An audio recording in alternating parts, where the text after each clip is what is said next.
السلام عليكم ورحمة الله وبركاته. معاكم هشام عبد الفتاح محمود، 2 دي انيميتور وانستركتور في انيميشن ديلي.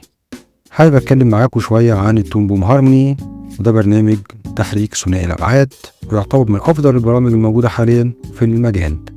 برنامج نقدر نرسم عليه بكل الاساليب، سواء كنا نرسم فيكتور زي الالستريتور او بيت ماب زي الفوتوشوب. نقدر نحرك عليه سواء كان تحريك فريم باي فريم او نحرك عليه كات اوت. نقدر نلون ونصمم الشخصيات ونصمم الخلفيات، نقدر نستخدمه حتى في عمل الستوري بورد ولي اوت، على الرغم برضو ان في برنامج تاني اسمه تون بوم ستوري بورد مخصص للانيماتيك والستوري بورد. واخيرا نقدر نركب عليه الصوت ونعمل المؤثرات البصريه ونطلع احلى شغل احترافي.